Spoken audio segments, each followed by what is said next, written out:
একদিন পরেই বাঙালির প্রাণের উৎসব পহেলা বৈশাখ। আর বৈশাখের চাহিদাকে পুঁজি করে বাজারে লাগামহীন ইলিশের দাম।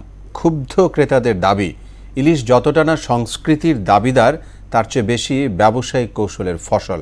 আর দাম নিয়ে বরাবরের মতো সরবরাহ সংকটের অজুহাত ব্যবসায়ীদের। নববর্ষে আদিকাল থেকেই বাঙালির ঘরে সাধ্যমতো ভালো খাবারের প্রচলন ছিল, ইলিশ নয় বলছেন বিশেষজ্ঞরা। আরও জানাচ্ছেন উষা ফেরদৌস। আভমান কাল ধরে পান্তা বরাবরই বাঙালির ঐতিহ্যবাহী খাবার। এটি কখনোই নববর্ষের প্রথম দিনেই সীমাবদ্ধ ছিল না। ৮০-র দশক থেকে পান্তা ইলিশের প্রবর্তন হলেও নববর্ষের প্রথম দিনে আদিকাল থেকেই বাংলার ঘরে ঘরে সাধ্যমতো ভালো খাবার পরিবেশনের চল ছিল। ৯০-এর দশকে পান্তা ইলিশ হয়ে ওঠে নববর্ষে বাঙালিদের কাছে পরম আরাধ্য। আর এ চাহিদাকেই সুযোগ হিসেবে কাজে লাগিয়েছেন ব্যবসায়ীরা। সিন্ডিকেটের মাধ্যমে ক্রেতাকে জিম্মি করে ইচ্ছে মতো বাড়ায় দাম। ইলিশের দাম অনেক বেশি, সবসময় তো বেশি থাকে, এবারেও অনেক বেশি। কেজি ২৫০০, ২২০০, ৪,০০০ টাকা কেজি। জিজ্ঞাসা করেন আর কি ৩ কেজি সামথিং হবে ৫,৭০০। ঐতিহ্য আকারে হয়ে গেছে বাংলাদেশে বাঙালির জাতি হিসেবে। এক সপ্তাহের ব্যবধানে প্রকার ভেদে কেজিতে দাম বেড়েছে অন্তত ১,০০০ টাকা।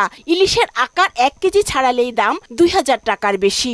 ৮০০ থেকে ৯০০ গ্রামের সাইজ মিলবে ১৭০০ টাকায়। গত ২ বছর আগে ইলিশ মাছ ৩,০০০, ৩,৫০০ টাকা বিক্রি হয়েছে। কেজিতে ৫০০-৭০০ টাকা বেশি আছে, বুঝছেন? যেহেতু এটা পদ্মার মাছ, অরিজিনাল একদম কাঁচা, যে কাঁচা মাছই কম হয়, অনেক বেশিরভাগ কোলেস্ট্রল দিকেই মনে করেন চলতেছে, না আরো ভাগ হলো, আরো দাম থাকলো।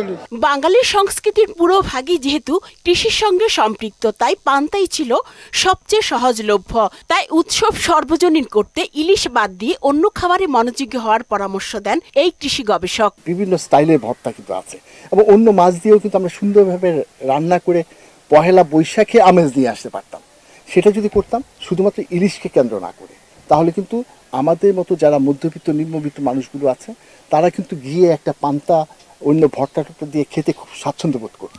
বাংলা নববর্ষের সবচেয়ে প্রাচীন আঞ্চলিক অনুষ্ঠান ছিল আমানি। এটি ছিল নববর্ষে কৃষকের নিজস্ব আয়োজন।